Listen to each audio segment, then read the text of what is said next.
Why are there no good defenses of Christianity?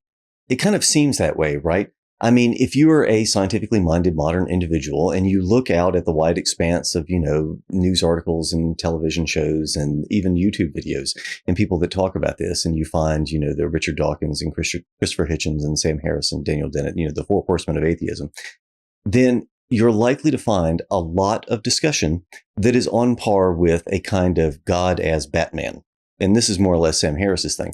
And the story that I have for this is that, unfortunately, in grading philosophy papers, this is largely the kind of depiction of Christianity that you get. In other words, when I get people who are actually arguing from the theist standpoint, and they are arguing for Christianity or for any given theism, oftentimes it is this very simplistic form, and they are arguing from a very simple standpoint of some particular conception of faith, which, requires absolute adherence, non-rational thinking, et cetera, and moving on from there. And the problem is there is a progression, and there always has been a progression in terms of, the spiritual itinerary, the mystical itinerary in Christianity, where you have, what appeals to the smallest child. And then as people mature and they, however you want to characterize it, gain in depth in terms of their understanding and maybe reading and talking about and thinking about scripture and, maybe having some religious experiences and this kind of thing. And they grow in depth in terms of their spiritual progression. Well, of course, you can keep going in this, and we get this from the monks and the priests and those who are writing on it. And so we can read, the likes of St. Augustine to describe the, progression of this in the Confessions, and what we get with St. Thomas Aquinas and, all of his voluminous writings. And then finally, the bit at the very end where he says that, all of my writing was as straw because of what I've seen compared to what I've seen. In other words, having some kind of experience of the beatific vision, mysticism, whatever it might have happened to have been, everything else just pales in comparison. And then, of course, you have my favorite with Meister Eckhart, who writes endlessly about mysticism and trying to bring people closer to mysticism. And unfortunately, this is just not what you get in most theist philosophy papers. And this is not what you get in most theist media, unfortunately. And this is a profound turnoff to a lot of people. It's a profound turnoff to a lot of intellectual people. So much so that it's left us in a situation which Huston Smith described in his preface to the Essential Eckhart. Huston Smith is a well-known a late well-known religious scholar who was at, MIT and Berkeley. And he said that most people basically don't even know that there is a mysticism in Christianity. And it's possible to grow up in a Christian household and be immersed in church and everything else and not have any idea that there is a mysticism inside of Christianity. And I had this experience when researching St. Gregory, who was a mystic, and found that, okay, here is someone speaking on his feast day. I said, oh, okay, great. Let me take a look at this and see if I can, see what they have to say. What are they telling your average people, your average parishioner, about St. Gregory? And they talked about all kinds of things that had nothing to do with his mysticism and didn't even mention his mysticism, for which he is famous. And that's a real problem. That's a real problem in the sense that it's literally never even mentioned to most people. And so it's not even clear that most people would even recognize it as Christianity. And so those who are mystically inclined oftentimes stray and go elsewhere. And so they're leaving Christianity in droves. And so you have people who are leaving and going especially to the East in the 20th century and looking in Vedanta and Zen and, elsewhere. And they're finding a lot there that resonates with them and that works with them, not realizing that there was also a lot in Christianity that's just like that. And this is what Huston Smith said, is that they don't even realize that someone like Eckhart is there. They don't realize that there is actually a long tradition of Christian mysticism stretching back 2,000 years. It's just that it doesn't get talked about very much.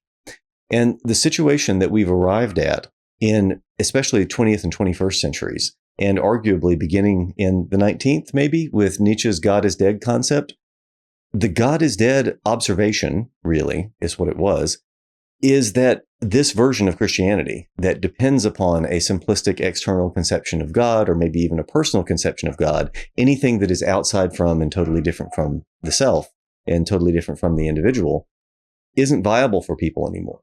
And so Nietzsche was basically, giving voice to what it is that Giordano Bruno had already recognized in the late 1500s, which is Bruno's great revelation is that, or one of his revelations, is that Christ the intercessor is no longer necessary, that man can now perform the role of Christ. In other words, we have been sufficiently divinized and can participate in just the same way as Christ can. Well, Eckhart was already saying this. I mean, this was already very much present that, Christ, our brother, who became God so that God might become, God became man so that man might become God. And this is a dictum that goes back even further than the 13th century, way back into Christian history. And before you know it, we arrive at the very beginning where you have, the idea that the kingdom of heaven is inside you. And that is indeed, as I'm wont to say here, that citing Ilaria Romelli's article, that's the correct translation, that it is inside you. It's not just in you or metaphorically or what. No, it's actually, it's inside you. And this has been the tradition ever since like 1600, where anything that people hear about in terms of faith in an external God starts to sound like a cartoon. In other words, it starts to sound like the big brother in a toga sitting up and judging you is almost like Batman. And so when Sam Harris compares this to Batman or Batgirl, I don't remember which, and he's not wrong, unfortunately. The way that strikes the modern sensibility is very much like an absolute faith in Batman. The problem is that, of course, that's not all there is to Christianity.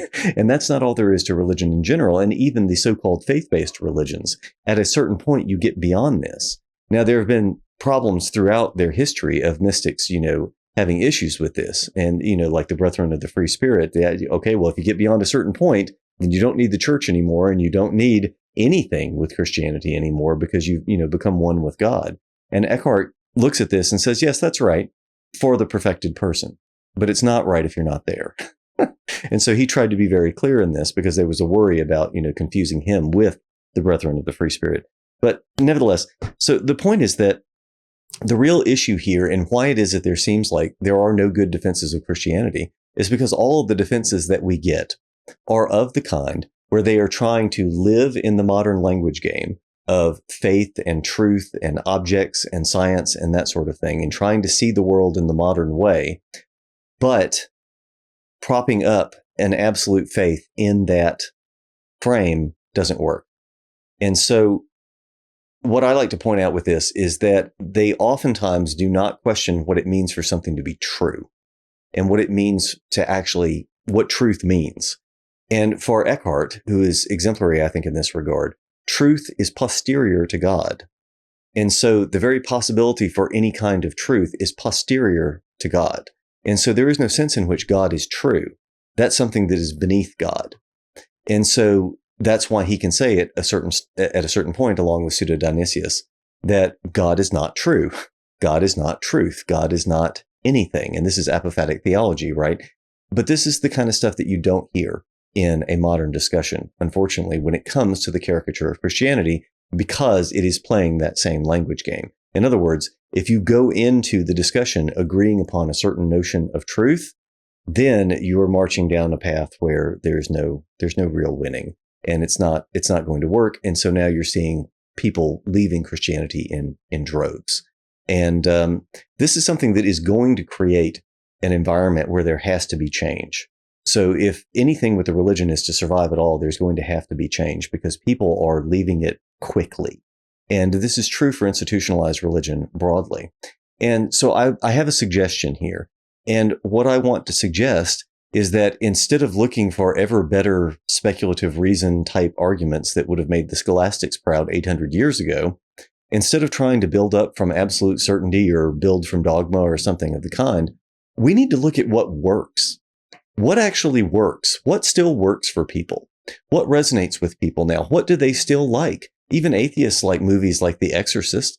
They like, the imagery and they like things, like that. And so there's a lot in the artwork. There's a lot in the, metaphor and imagery and characters. And there's a lot there that appeals to people. In other words, there are certain aspects of the stories that still work for people. And so then that really begs the question, well, what isn't working for people? Well, it's what precisely they find to be unbelievable. And if you force someone into a corner and say, look, you have to believe in this or else, then the modern person is choosing else and they're just walking away. And so, in other words, it might seem like an insoluble problem, but the reason that it seems like an insoluble problem is because people have said that this is at, the very foundation and heart of what it means to be Christian, what it means to be Muslim, what it means to be whatever. And I'm not sure that that's true. And the issue here is whether or not we can move towards something that is more like an instrumental version of faith, an instrumental version of all of the trappings of rites and rituals and beliefs and dogma and scripture and everything else in Christianity. And this is something that I have in mind in particular here, Cyprian Smith, who was a Benedictine monk who said very much this, that, we might think that certain things are important. We might think that certain stories are important. The incarnation, taking communion. We might think that these rituals are important. We might think that all of these different things are essential to Christianity. But he said, ultimately, you already know they're secondary to God. I mean, this is not something that anybody should have any illusions about. I mean, surely you don't think that an individual ritual is more important than God. And so that makes the individual ritual a tool. It makes it something that can get you there, but it is not God.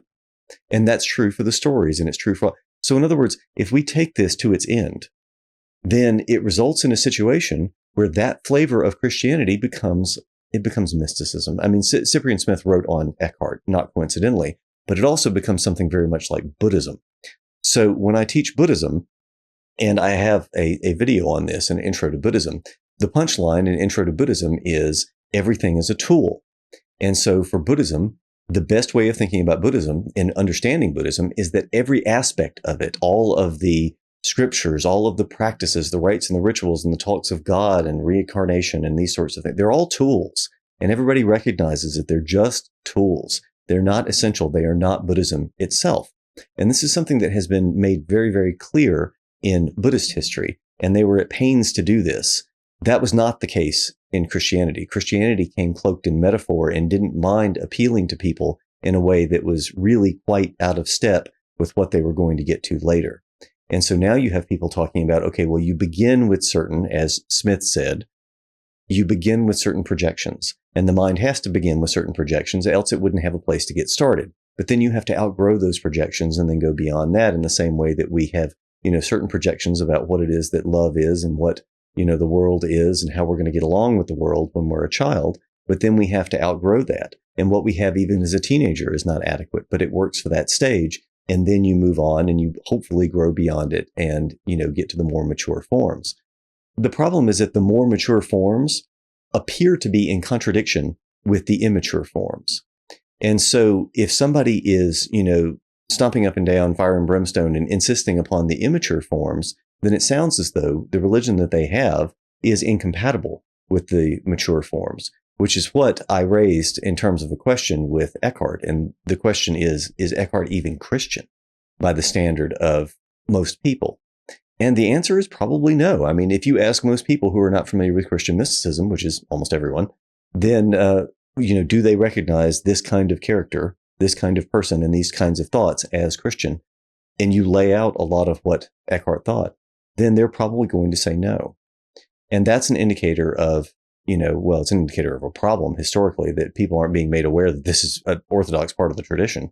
But it's also a problem. And that should, sound the alarm bells, because that still works and that still appeals to people, because Eckhart is very much like Zen in this way. And it's not incompatible with the modern scientific worldview or anything else, any other conceivable worldview. Divine oneness can't be in contradiction with anything else. Otherwise, it wouldn't be oneness. And so mysticism can't ever be in contradiction with any of the given paradigms.